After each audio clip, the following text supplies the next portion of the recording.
Hi, today I'm going to explain Spinoza's proposition 4 of part 3.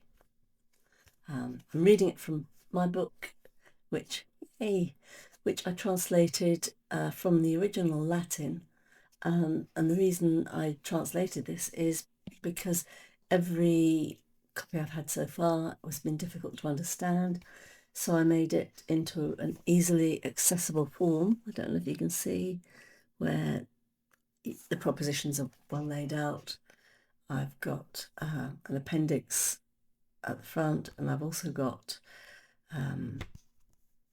a definition of terms at the back.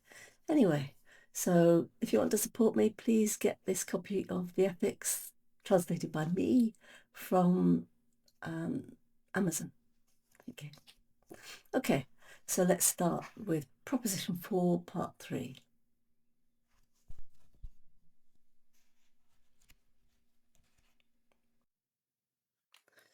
No thing can be destroyed except through an external cause.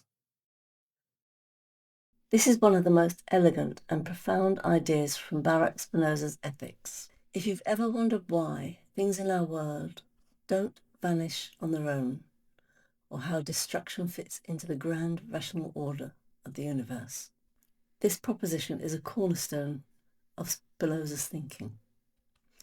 It's deceptively simple, yet it reshapes how we think about existence, change, and even our own lives.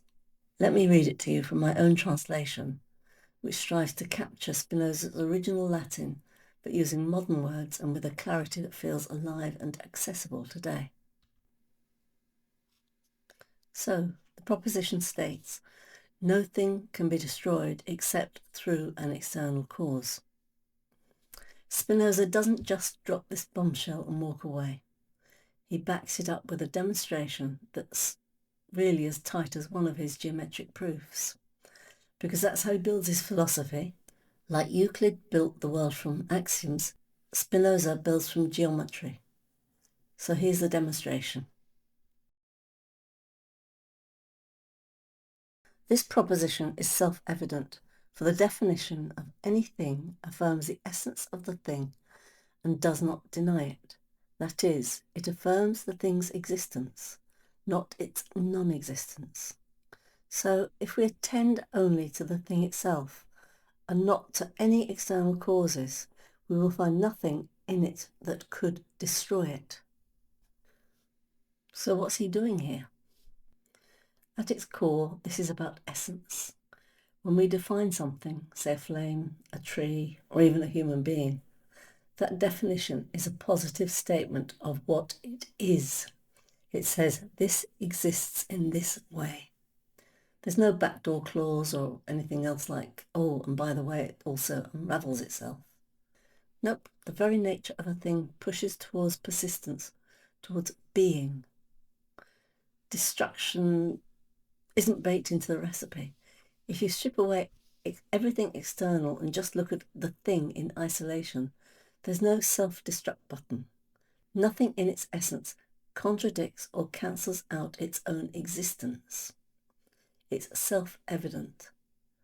Spinoza says, because our minds recognize the truth intuitively, like admitting that a circle can't be a square, but can't square itself. After this, he's written a corollary, and this corollary is pure gold. So he says, hence it follows that a thing cannot be destroyed by the force of its own nature, but only by an external cause. In other words, your coffee mug doesn't shatter because it suddenly hates being a ceramic. It needs a nudge from the outside. Maybe you nudge it with your elbow or something. Anyway, let's continue. Next, there's the scholium. And here, it's like a footnote of wisdom, where he drives everything home. So he says, this proposition is clear, for it is one of those axioms that makes up the foundation of our reasoning. Indeed, everyone must admit that nothing can destroy itself, but only something else with contrary nature. This is quite deep. So anyway, continues. For example, a man is destroyed by a beast, not by his own human nature. So for example, a beast cannot kill itself. It can kill itself by jumping over a ravine. It can kill itself by being in the path of a lion. But these all require externals. It cannot kill itself from the inside. It cannot kill itself by its own volition. So think about these examples. A person doesn't dissolve because their humanity rebels against itself. Nope, it's the clash with something external, like a predator with a nature that opposes ours, that brings about the end. For example, starvation, or thirst, or lack of any form of stimulation. This isn't just about physical death. It's a lens for understanding all change. In Spinoza's universe, everything strives to persist. That's the Conatus, the inner drive we explored in earlier propositions. I'm going to do a podcast or a video later on the Conatus, on the essence, and on desire. But anyway, let's continue with this one. Destruction isn't failure of will, it's interaction, collision, and the dance of cause in an infinite web. So why does this matter to us, here, now, amid our chaos of algorithms and uncertainties?